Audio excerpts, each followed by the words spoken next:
So let me remind you where we were. We're going to be talking about the tridiagonal relations. The setup is this. We've got this distance regular graph, gamma, that has diameter at least 3. And we're given this ordering EI, I0 to D of the primitive idempotents that's assumed to be Q-polynomial. Fixing a base vertex X and considering the subconstituent algebra TT of X. And our goal next is to show that the adjacency matrix A and the dual adjacency matrix A star satisfy a pair of relations called the tridiagonal relations. Okay, and we're also going to get a recurrence satisfied by the eigenvalues and the dual eigenvalues. Okay, I showed these, the main results last time, but let me just pass them before your eyes again. Here's the theorem on the tridiagonal relations. The claim is that there exist real numbers, beta, gamma, gamma star, rho, and rho star, such that the A commutes with that A squared, A star, blah, blah, blah, that you see there. And then the A star commutes with the A star squared A, as you see there. Okay, those are the tridiagonal relations. Okay, and then the other result about the recurrence is that we're going to see that the scalars theta I minus 2 minus theta I plus 1 over theta I minus 1 minus theta I and the star version are equal and independent of I for I2 to D minus 1. So we've got a few preliminary results that we need as ingredients to prove the two main results that I just showed you.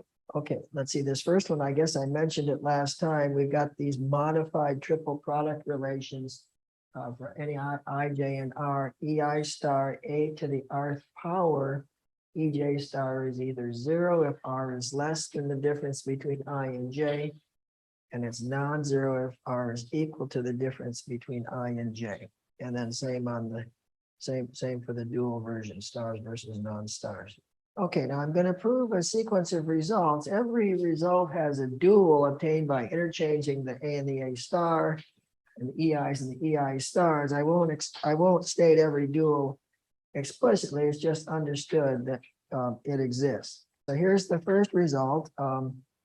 We'll need for any I, J, R, and S from 0 to D, the fact that EI star, A to the rth power, A star, A to the S power, EJ star is can be reduced according to the equations that you see there.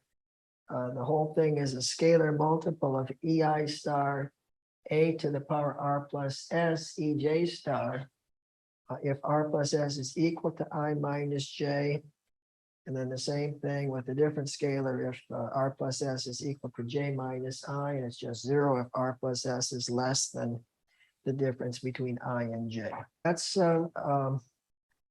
proved as follows. Remember, the identity is the sum of the EH stars, RH0 to D, and also the dual adjacency matrix A star is a linear combination of the EH stars, namely sum over H 0 to D theta H star EH star. Okay, so if you take the expression EI star A to the rth power, stick in a copy of the identity, continue on with AS EJ star, you expand that out using the expansion of the identity as a sum of the EH stars. Okay, you get the sum on the right in that first displayed equation.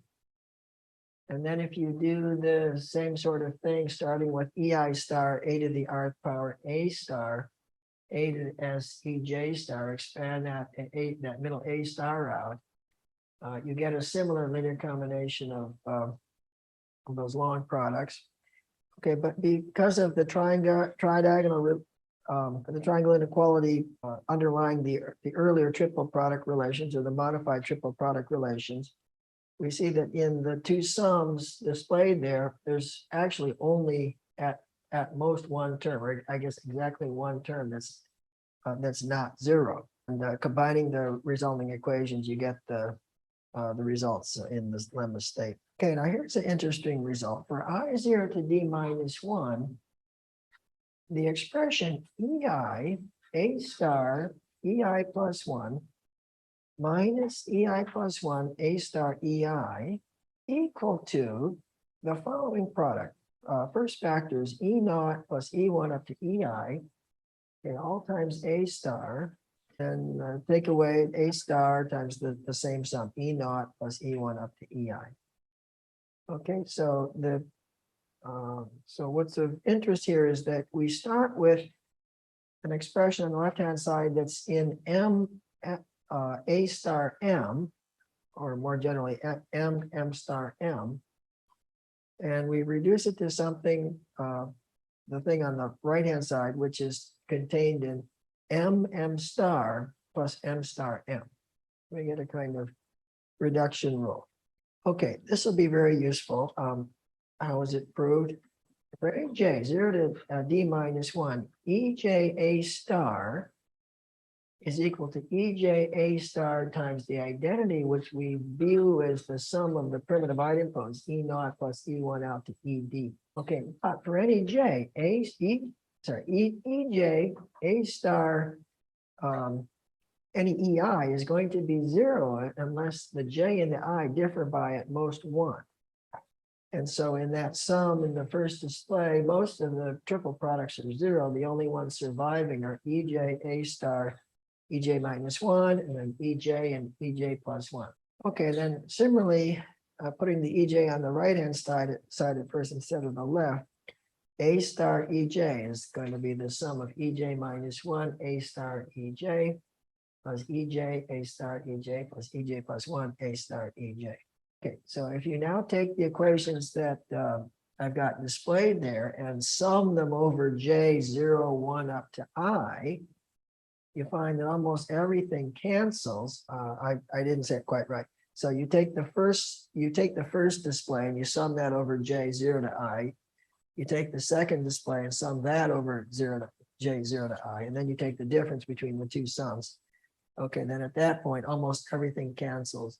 And what's left is the result in the lemmas. Okay, now here's a variation on the result in the previous lemma. The span of the expressions of the following form: R A star S minus S A star R, where R and S are taken from M.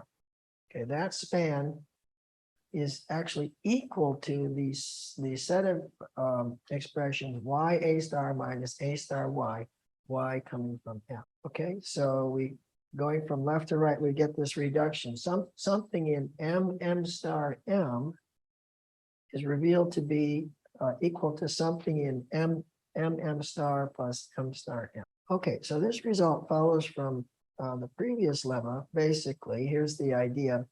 So remember, the EIs form a basis for M. Now let's make a change of basis. Replace the EIs by the sum E naught plus E1 up to EI. Those sums, letting I range from 0 to D, will form another basis for M. Okay, we'll use that in a second. Okay, now the span of these expressions, R A star S minus S A star R and S taken from M. Okay, we want to show that that's equal to the set of elements, what Y A star minus A star Y, Y and M.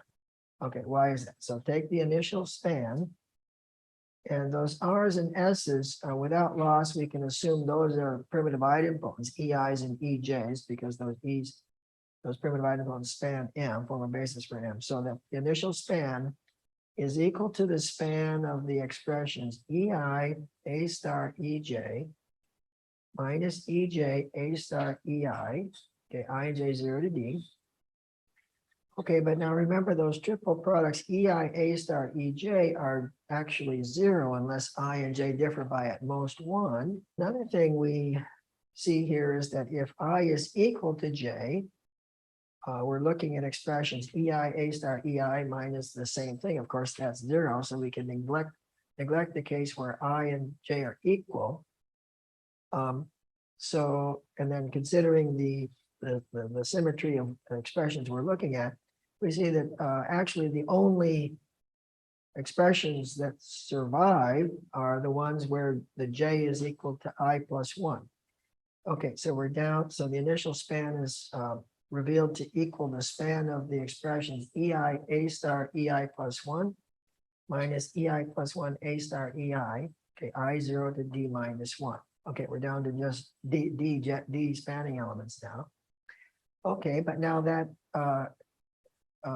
expression there, the EI A star EI plus 1 minus EI plus 1 A star EI, we recognize that from the previous lemma, that's equal to E naught plus E1 up to EI, quantity A star minus A star times the same sum, E naught plus E1 up to E. Okay, so we're down to the display third from the bottom. Now that I is going from 0 to D minus 1. Aesthetically, that's a little annoying. We would like I to go out to D. There's no harm in letting I go out to D because for I equals D, the sum of those E's, it goes from E naught to ED. That's just the identity. We're looking at the identity times A star minus the A star times identity. Of course, that's just 0, so we can throw that in for free. All right, so we're down to the span of the E naught C1 up to EI, A star minus A star, quantity E naught up to EI, I 0 to D. Okay, but then I mentioned at the outset that those sums E naught up to EI, I 0 to D, those form the basis for M. Okay, so we're just looking at M A star minus A star M, or more precisely, the set of elements Y A star minus A star Y taken from. All right, now let me. We've talked about some polynomials in one variable, the UIs and the UI stars and so forth. Let me bring in some polynomials in two variables. They'll play a very different role. There's just two of them, P and P star. I'll call the variables involved or the indeterminants involved, I'll call those lambda and mu, okay, X being taken as playing the role of a vertex. Okay, so P lambda mu, I'll be discussing, and also P star lambda mu. They're defined like this. Start with any scalars, beta, gamma, and delta, or rho, I guess that's a rho. Beta, gamma, and rho. And given those scalars, the P lambda mu is defined to be lambda squared minus beta lambda mu plus mu squared minus the gamma lambda plus mu minus the rho. And then given scalars of beta, gamma star, and rho star, we define P star lambda mu in the same sort of way, with the gamma replaced by gamma star and the rho replaced by rho star. Okay, and notice that P lambda mu is symmetric in lambda and mu. If we interchange the lambda and mu, nothing happens to the P. And same for P star. All right, now why do I bring in these P's? Here's why. If we're given real numbers, beta, gamma, and rho, then the following are equivalent. The A and the A star satisfy that first tridiagonal relations, expressing the idea that A commutes with the A squared A star, etc. Okay, that's on the one hand. That's equivalent to this polynomial P applied to theta I minus 1 theta I being 0 for I1 to D. Why is that? Let's say that, let's call C the expression on the right in 1. So C is this commutator that that's going to be 0 in the first tridiagonal relation. Okay, let's take that C and multiply on the left and right by the identity, and we'll think of those identities as the sum of the primitive idempotents. Okay, so we'll expand things out. So we see that C is equal to a double sum over I 0 to D and J 0 to D of EI, C, EJ. Okay, of course, C is going to be 0 if and only if those EI, C, EJs are all 0. Okay, now, remember for any I and J 0 to D, EI times A, EI is this primitive idempotent of A associated with the eigenvalue theta I. So EI A is theta I EI. And of course, A EJ is theta J EJ. So using that, as we try to reduce a triple product EI C EJ, we find, plugging in what C actually is, we find that EI C EJ is equal to EI A star EJ times a polynomial in the theta I's and theta J's, the polynomial being theta I minus theta J times that P applied to theta I, theta J. Okay, so here I'm just jumping back a minute. So C is this expression on this commutator on the right-hand side in that first line there. If you just imagine pre-multiplying by EI and post-multiplying by EJ, eliminating all the A terms using A, EI is theta I, EI, etc. And there's you eliminate all the A's and you're just left with an A star in the middle, EI, A star, EJ, and then you collect all the coefficients. You get this theta I minus theta J, P of theta I, theta J as the outcome. Anyway, so let's go from 1 to 2. We're assuming the first tridiagonal relation, and we want to show that the P applied to the theta I minus 1 theta I is equal to 0. So let's say we're given our I 1 to D, given that C is 0. So EI minus 1 C EI is equal to 0. And that triple product is equal to EI minus 1 A star EI times theta I minus 1 minus theta I times P of theta I minus 1 theta I. Okay, but EI minus 1 A star EI is non-zero from the triple product relations. And of course, the theta I minus 1 minus theta I is non-zero. Those thetas are distinct. And so the P of theta I minus 1 theta I has to be 0. Okay, then going in the other direction, we're trying to show that first tridiagonal relation is 0. So we're trying to show that C is equal to 0. That polynomial P I mentioned is symmetric, and we're assuming that P of theta I minus 1 theta I is 0. So P of theta I minus 1 is also 0, I1 to D. Now to show that the C is 0, it's enough to show that for every I and J 0 to D, EI, C, EJ is equal to 0. So let's say that the I and the J are given, and let's consider the triple product EI, C, EJ. So if I and J differ by more than 1, then that factor EI, A star, EJ is 0. So the EI, C, EJ is 0. And if I and J differ by exactly 1, okay, then that P of theta I, theta J is 0, because we're looking at either P of theta theta I plus 1, which is 0, or the other way around. Okay, and if I is equal to J, then of course theta I minus theta J is 0. And so in all cases, EI, C, EJ is equal to 0. So C is equal to 0. Okay, now we're ready to prove that first theorem showing that the A and the A star satisfy the tridiagonal relation. Okay, so the proof goes like this. Consider A squared A star A minus A star A squared. From the preliminary lemma, we know that's equal to something, I call it Z here, I was calling it Y in the previous preliminary lemma. There's some element Z in M, the most measure algebra M, such that the thing is equal to Z A star minus A star Z. Okay, now that Z, and remember everything in M is a polynomial in A, so that Z is going to be a polynomial in A. The minimal, well, let me just put it this way. So M has a basis consisting of the powers of A to the I0 to capital D. So that polynomial in A that's equal to Z, we can assume that it has degree at most capital D. Okay, I'll call that polynomial F. So Z is equal to F of A. And the degree of F, let me give that a name. I'll call that lowercase d. So just by us the setup, lowercase d is at most capital D. I'm going to argue that the lowercase d, that the degree is actually equal to 3. So why is that? Well, first, let's assume that the lowercase d is bigger than 3. Okay, in that case, let's take the top display and multiply everything on the left by ed star, lowercase d, ed star, and on the right by e naught star. Okay, so just to take the first term, you've got ed star, a squared, a star, a, e naught star. But the sum of the exponents on the a's, 2 plus 1, 3, that's less than the difference between the d and the 0.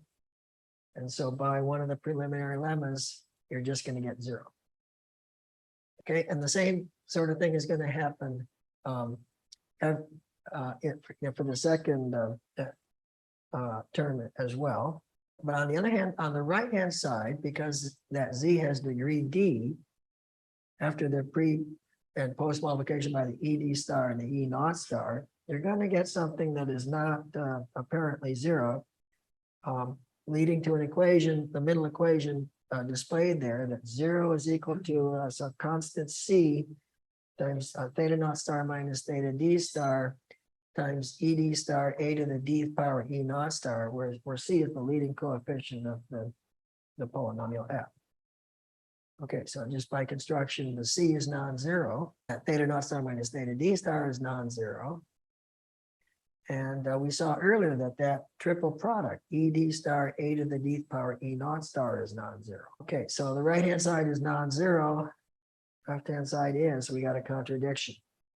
So our assumption that d was bigger than 3 is wrong.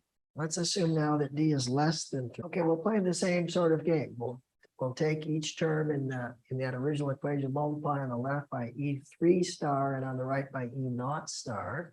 Okay, and simplifying the same sort of way. And this time we see that everything on the right gets killed off and we get 0. But on the left, we have a surviving term that looks like theta 1 star minus theta 2 star times E3 star a to the third power that's a typo. That a naught star should be e naught star. Sorry, e naught star is equal to 0. Okay, so the leading coefficient theta 1 star minus theta 2 star is non-zero, and that E3 star a to the third power e naught star is non-zero by a preliminary lemma. Okay, and so again we have a contradiction. Something that's non-zero is equal to 0. Okay, nonsense. All right, so that lowercase d has to equal 3. Now let me make a mild change of variables. We had that leading coefficient c, which was non-zero. Let's consider the inverse and subtract 1 and declare beta to be the result. Okay, if I then take the main equation, a squared a star a minus a squared a star equaling z a star minus a star z. Okay, z is this cubic polynomial, leading coefficient c. If I just divide through by c and eliminate c using right in terms of the beta, okay, then we end up with an equation of the form that is shown in that bottom display, reading that quantity beta plus 1 times the a squared a star a minus a star a squared is equal to a cubed a star minus a star a cubed, okay, minus some scalar gamma, I'll call it, times a squared a star minus a star a squared, minus rho, another scalar rho, I'll call it a star minus a star a. The gamma and the rho are just coming from the lower order coefficients in that cubic polynomial f. Okay, so now we have an equation that's looking rather like the first tridiagonal relation. In that first tridiagonal relation, there was a commutator. The commutator of A was something, and we don't see a commutator here, but if we rearrange the terms in that bottom displayed equation, okay, we get the equation that you see at the top there, and that is exactly the first tridiagonal relation. Okay, so we're sort of halfway home.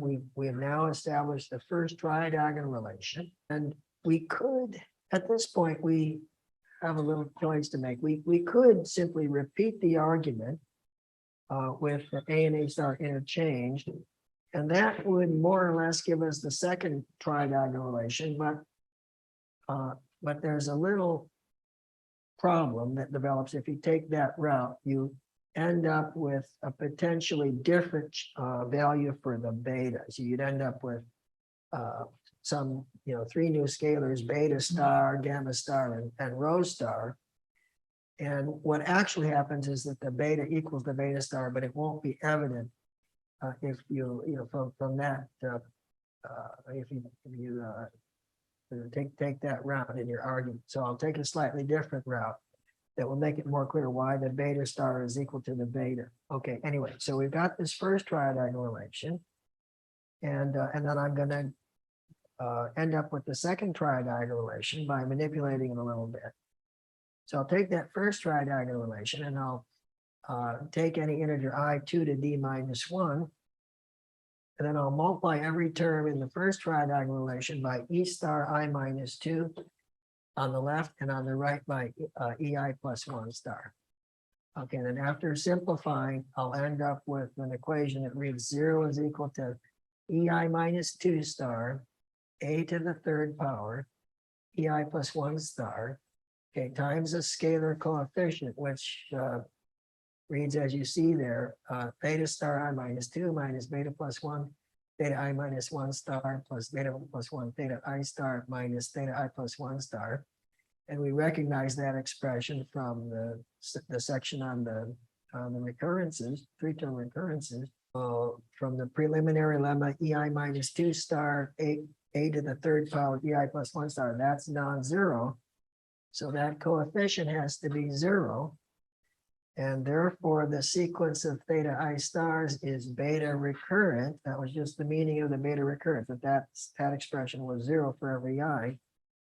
Okay, now we've got this sequence that's beta recurrent. And then according to our discussion of sequences, recurrences in the previous lecture, there exists a scalar gamma star such that theta I star sequence is beta gamma star recurrent. And then bumping up the chain, there's now another scalar rho star such that the theta I star sequence is beta gamma star rho star recurrent. Okay, and then invoking the previous lemma, that tells us that that polynomial P star applied to theta I minus 1 star, theta I star is equal to 0 for every I1 to d.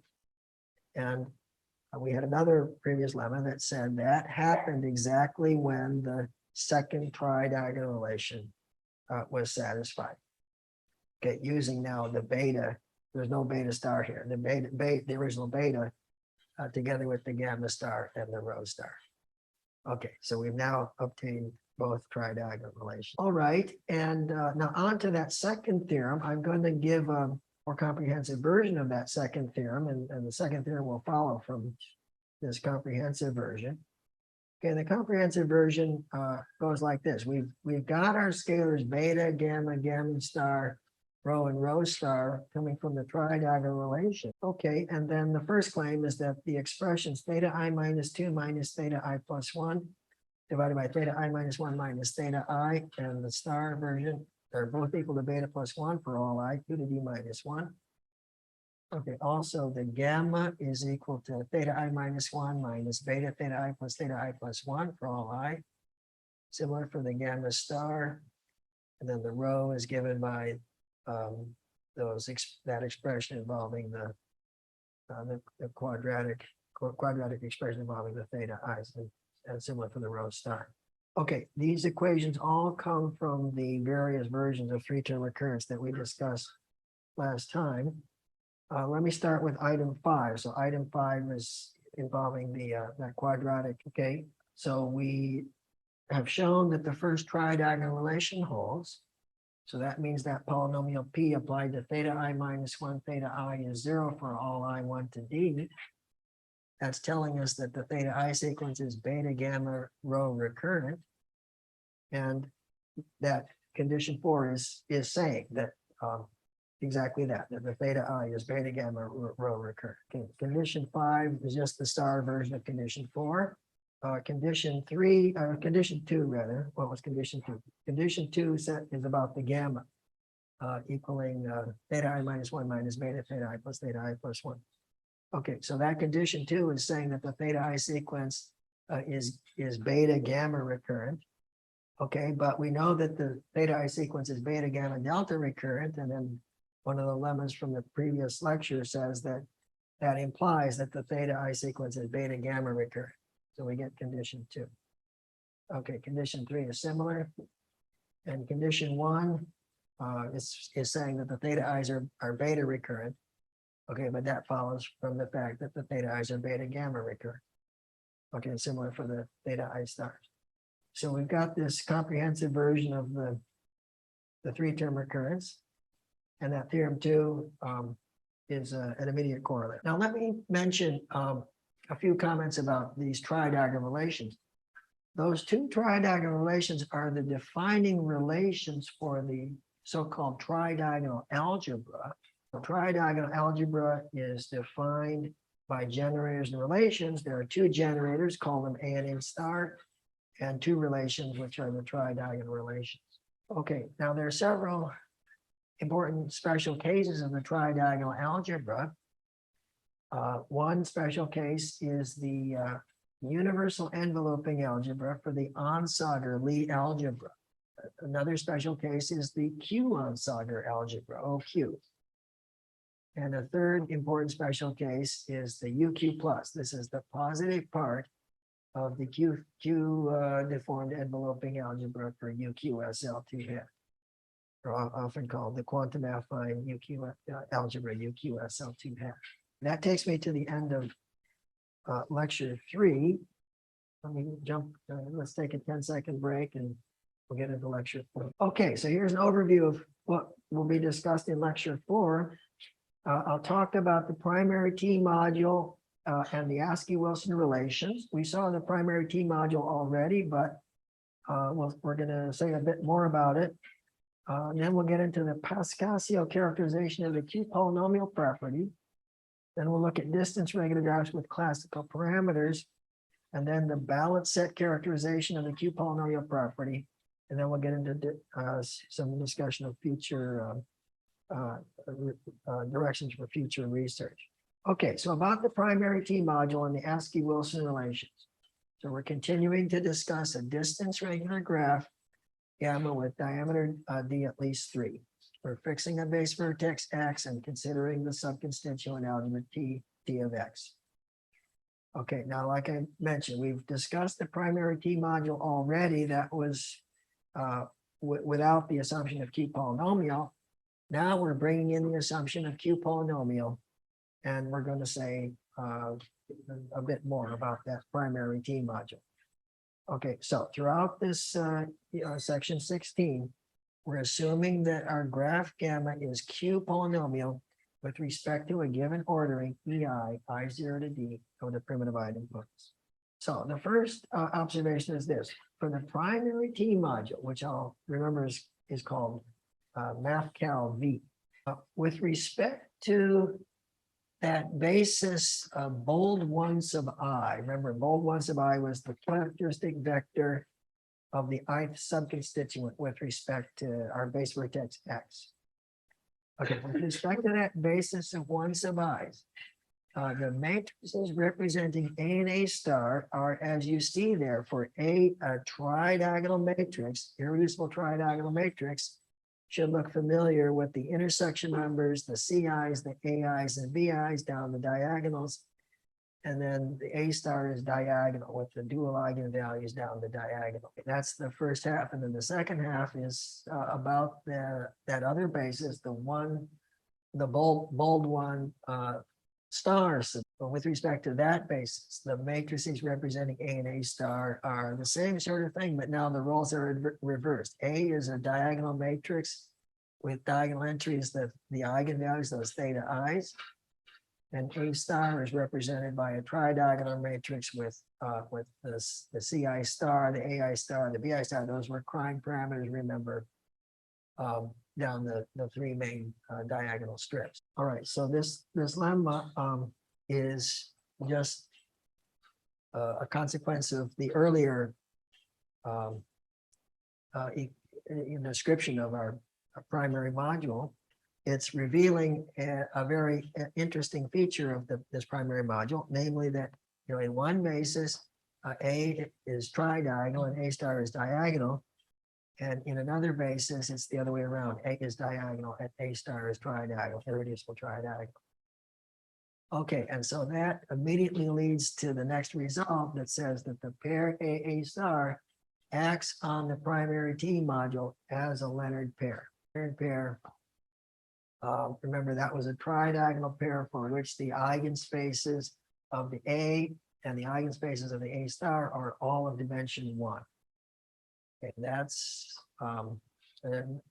another way of, if you put it from a slightly different point of view, it's a situation where you have two linear transformations in one basis. The first linear transformation is diagonal and the other one is tridiagonal, irreducible tridiagonal. And in another basis is the other way around, tridiagonal versus diagonal. That's the situation we have here. So NA star act on the primary T module as a Leonard pair. Okay, now we saw earlier that A and A stars satisfy the tridiagonal relations. In the literature, there's another pair of relations called the Askey-Wilson relations that are rather reminiscent of the tridiagonal relations, but they're a little bit simpler. For the tridiagonal relations, if you expand everything out, you have an equation that's cubic in one variable, let's say the A, and linear in the other variable, the A star, or other way around. In the Askey-Wilson relations, that cubic is bumped down to quadratic. Quadratic in one generator and linear in the other generator. Okay, anyway, now I showed together with Raimondos Vaidunas back in 2004, we showed that any Leonard pair whatsoever, may or may not come from a distance regular graph, but just any Leonard pair satisfies the Askey-Wilson relations.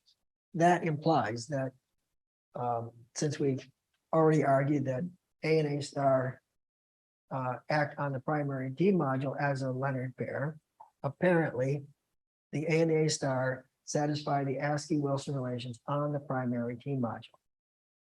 Okay, I'm going to show that directly. It's not particularly difficult. In the upcoming slides, I'll just show that directly without invoking any results from the Vaidunas paper. Okay, so I'll need a few preliminary results before I get to the main proof. For any I and j 0 to d, and for any integer r equal to the absolute value of the difference between I and j, the following hold on the primary T module math cal v. So ei star a to the rth power ej star is non-zero, and also e sub I a star to the rth power e sub j is non-zero. Okay, so these are variations on the triple product relations. They resemble some inequalities that we saw earlier. The difference here is we are now restricting to the primary T module as opposed to considering the entire standard module. Okay, these inequalities can be obtained by just looking at the matrix representations of A and A star on the primary T module that we just saw a minute ago. Okay, now we're going to get into the Askey-Wilson relations. So they involve those scalars beta, gamma, gamma star, rho, and rho star that come from the tridiagonal relations. There'll be some additional parameters kicking in shortly. Okay, so here's the theorem. Here's the here's the Askey-Wilson relation. Exists three additional scalars, omega, eta, and eta star. Okay, such that the following hold on the primary T module. First equation reads a squared a star minus beta a star a plus a star a squared minus the gamma a star plus a star a minus the rho a star. Okay, that's equal to gamma star a squared plus omega a plus eta I. Okay, and then the other one is just the same with a and a star interchanged. Okay, now before I move on, let me explain the connection between these equations and the tridiagonal relations. Take a look at the first displayed equation, the expression on the left-hand side. That the first tridiagonal relation says that the commutator of that expression with A is equal to 0. In other words, A commutes with the expression on the top line. Okay, the first Askey-Wilson relation is saying the expression on the top line is a certain quadratic polynomial in the A. Now, of course, if something is a polynomial in A, then it commutes with A. So uh, that first Askey-Wilson relation implies the first tridiagonal relation. Okay, and something similar happens for the second Askey-Wilson relation. Okay, so think of these Askey-Wilson relations as sort of strengthening of the tridiagonal relations, a strengthening that occurs in the primary, at the level of the primary T module, but not necessarily for the other modules. I wrote out a detailed proof. Let me just summarize it. The argument runs along the same lines as the proof for the tridiagonal relations. You have to just be a little bit more careful about the degrees of the polynomials that show up. Okay, I think I'm going to skip the detail. Okay, now in the Askey-Wilson relations, we had these three additional scalars, the omega, the eta, and the eta star. And the next question is, well, how do you compute these three scalars? I'll give formulas for the scalars in just a minute, but first I need some notation. So remember the gamma, it equals theta I minus 1 minus beta theta I plus theta I plus 1 for every I 1 to d minus 1. And gamma star, same sort of thing with the theta stars.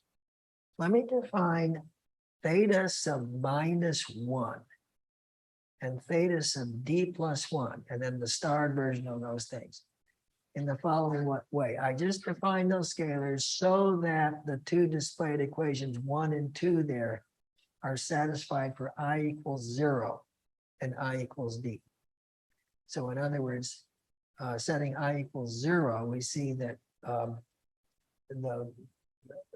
theta minus 1 is the scalar such that gamma is equal to theta minus 1 minus beta theta 0 plus theta 1. Okay, and so forth.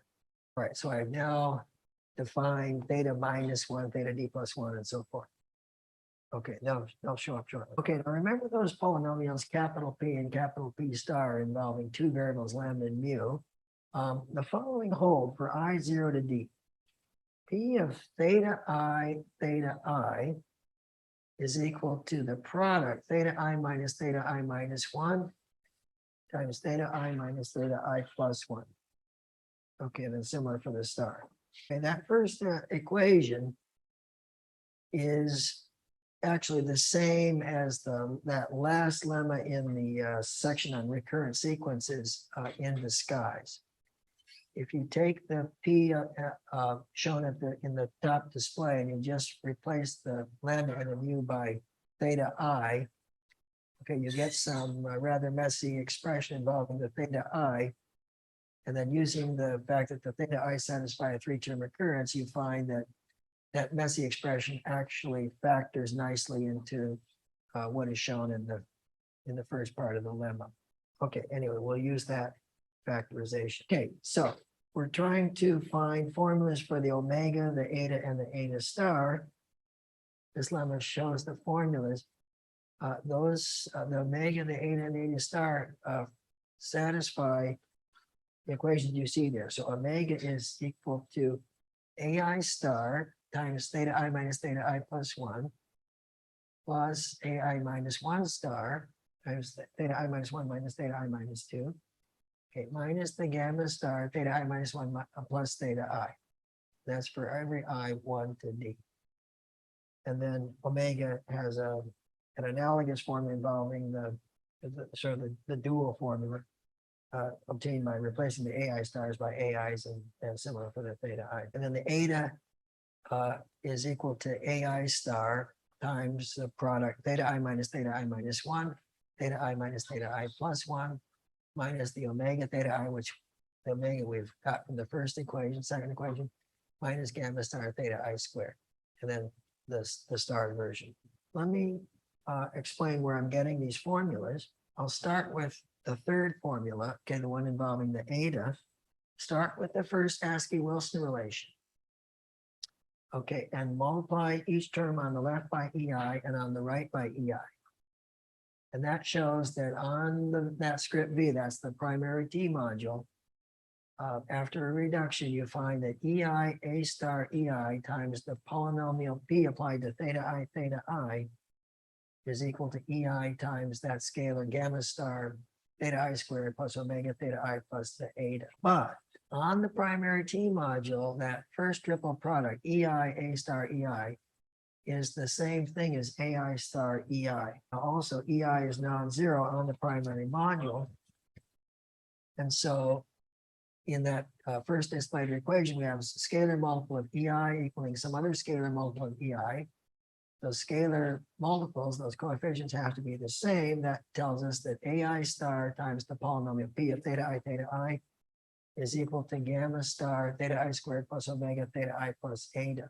But that P of theta I from the previous result is equal to theta I minus 1 times theta I minus theta I plus 1. You plug that in, you solve for eta, and you get the item 3 in that lemma.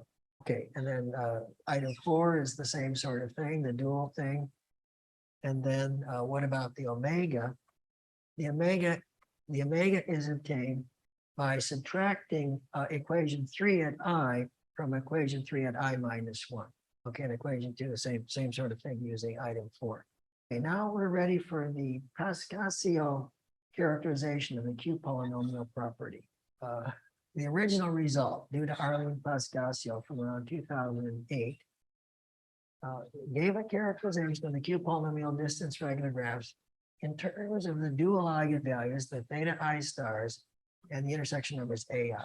I'm going to show a different proof that brings in some ideas of Ed Hansen, the former student of mine.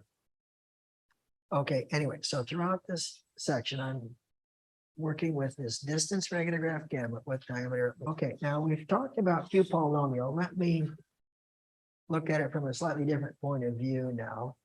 Let's say that E is any non-trivial primitive idempotent of gamma. Non-trivial just meant it's not equal to the E naught. Okay, we'll say that our graph gamma is Q-polynomial with respect to E. Whenever there exists a Q-polynomial ordering EI, I0 to D of the primitive idempotents, such that the E is equal to E1. Okay, so Q-polynomial with respect to E just means the E is the E1 from some Q-polynomial ordering in the primitive. Okay, so here's the Pascasio theorem. Start with a non-trivial primitive idempotent E. Okay, expanded out as a linear combination of the distance matrices. So E is X inverse, sum over I, theta I star, AI. Okay, so at this point, the theta I stars, they're just whatever coefficients show up when you write out the E as a linear combination of the AIs. Okay, the claim is this. The graph is Q-polynomial with respect to E. If and only if the following three conditions hold.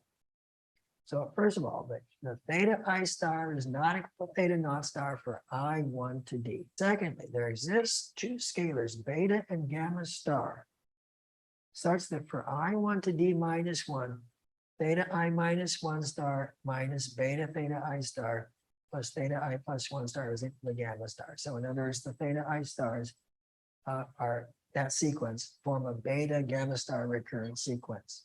And then the third condition says that there's some additional three scalars, gamma, omega, and eta star, such that AI, the intersection number AI, okay, times the product theta I star minus theta I minus 1 star, theta I star minus theta I plus 1 star is equal to that quadratic polynomial gamma theta I star squared plus omega theta I star plus eta star for I0 to D.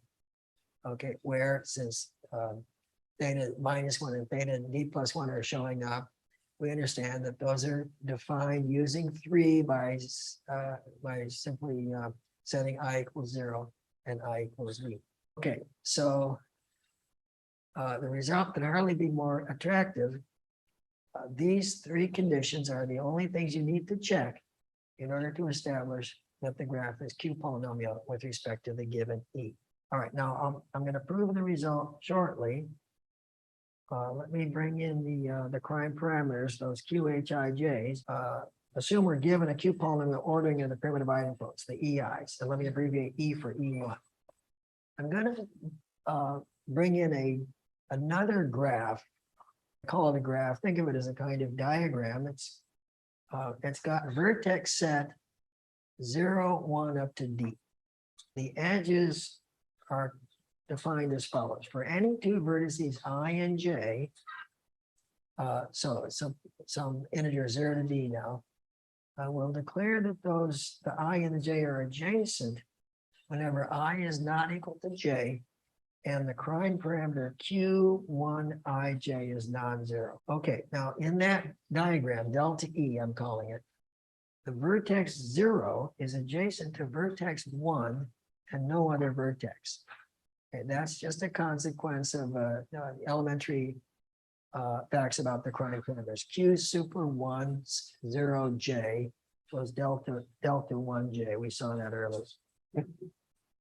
Okay, so we got this graph or this diagram delta E. Node 0 is adjacent to node 1 and no other node. Okay, what else can we say? For distinct vertices I and J of this delta E diagram, the following are equivalent. So on the one hand, I and J are adjacent in the diagram. Secondly, EI, A star EJ is non-zero. Thirdly, EI, A star EJ is non-zero on the primary T module math cal V. Okay, these just follow from the setup and the preliminary limit. So next preliminary item. So referring to that graph delta E, if the E is non-degenerate, then the graph delta E is connected. Why is that? Let's define capital S to be a subset of 0, 1 up to D. So it's a set of vertices in this delta E diagram. And we'll define it to be the connected component of the delta E graph that contains the 0 and the 1. Now we want to show that delta E is connected. So we want to show that S consists of everything, 0, 1 up to D. Okay, let me use S to define this subspace U of the standard module. Define U to be the sum over I taken from S of the eigenspace EIV. Okay, now, just by construction, the 0 was in S, so E naught V is contained in U. And also the 1 was in S, so E, which is E1, so EV is also contained in U. Now remember from earlier, for any I 0 to D, EV, which is, remember, E1V, circle EIV is equal to a sum of eigenspaces of the EHVs where the H ranges over 0 to D, Q1I H is non-zero. Okay, that was that Cameron Budos Schultz result.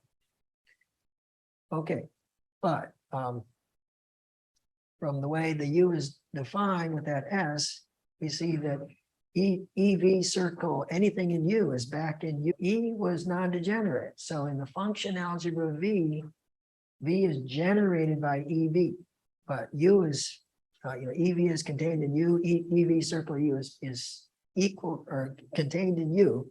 And so U has to equal V. And therefore the S consists of everything 0, 1 up to D. Okay, so the bottom line is that diagram delta E is connected. Okay, and I see I'm out of time. That's really true. Yep. If you give me one more minute, I can get through. Okay, tell you what, maybe I should stop right there. We will walk through the proof next time. I had a question about the tridiagonal algebra. These special cases, are they all infinite dimensional? Those are all infinite dimensional, yes. And they're algebraic images of the tridiagonal algebra, is that right? Algebraic integers. They're algebraic homomorphic images. Oh, images. So those three special cases are equal to the tridiagonal algebra for special cases of the choice of parameters, the beta, gamma, gamma star, rho, rho star. So for example, if you take the beta to equal q squared plus q to the minus 2 for any q, non-zero q, and you let the gamma and gamma star be 0, and you let the rho and the rho star be 0, then those tridiagonal relations become the q-ser relations which are the defining relations for the UQ plus positive part of UQSL. So they're equal actually. in- Right, so just with special they change. are, so it's not right to say they are homomorphic images. Instead, we should say they are equal to the tridiagonal algebra for a special case of the defining parameters. Okay. But the Terwilliger algebras for the Q-polynomial DRGs, these will be algebraic homomorphic images of the tridiagonal algebra. Yeah, that is correct. Yeah. So the tridiagonal algebra in the abstract is, not coming from any distance regular graph. It's just this abstract thing. And the subconstituent algebra for an actual Q-polynomial distance regular graph, that's going to be a finite dimensional algebra, which we can think of as a homomorphic image, like you're alluding to, a homomorphic image of the abstract tridiagonal algebra. And it seems like a lot of the identities that you calculated are special cases of commutators of the in the algebra. And so I was wondering about, people who know about these algebras do they know anything about the Lie algebra structure? So when you consider the algebra as a Lie algebra, just using the usual commutator, what happens? Do you get a smaller, some of the commutators should probably go to zero, and so you get a smaller algebra. Trying to turn everything into a Lie algebra may or may not be a good idea depending on what the parameters are. If the beta is equal to 2, the gamma and the gamma star is 0, and the rho and the rho star, we can arrange it so that they're typical choices to have them both be 4. Okay, then those tridiagonal relations become the so-called Dolan-Grady relations, which are the defining relations for the Onsager Lie algebra. Now, the tridiagonal algebra itself is associative, so it's not a Lie algebra. Okay, but we can think of it as the universal enveloping algebra for the Onsager Lie algebra. Yeah. Okay. So, so if we're working with that choice of parameters, the beta equaling 2 and so forth, okay, then if we start with our tridiagonal algebra, which is now the universal enveloping algebra for the Onsager Lie algebra, okay, and we ignore the ordinary product and only work with the Lie product, okay, we'll end up with a copy of the actual Onsager algebra, sitting inside our universal enveloping algebra. Is something other than 2, there's a Q floating around. Beta is, we can identify beta with Q squared plus Q to the minus 2. You start taking commutators, starting with the generators, the A and A star, you start taking commutators. It's not, I don't have any specific result, but one quickly gets the feeling that that's not the right approach, because it's really Q commutators in addition to commutators that we need to bring in order to somehow gain control over the situation. Okay. So if you just, refuse to look at Q commutators and just look at commutators and try to get some Lie algebra out of it, I played around with this sort of thing. You seem to get a big mess, and I don't know quite exactly what you get, but it doesn't seem to be the right approach. Okay, but now when you go to the Terwilliger algebra, do you know what the Lie algebra structure of it is? Let me clarify what you're asking. So if you start with A and A star and then ask for the Lie algebra generated by A and A star, so sitting inside the full T algebra, right? So at the finite dimensional level, it's just a semi-simple algebra, so it's just the the commutants of the matrix components, right? Right, exactly. Yeah, it makes perfect sense. Okay. In general, if we don't assume the beta is equal to 2, it's obscure what you get. And conceivably, you actually get everything in the end. In other words, that Lie subalgebra actually spans the entire T. That's conceivable. I don't think it does, though. I think because it's a direct sum of matrix algebras, you'll get direct sum of trace zero subalgebras of those matrix algebras. That's your Leo.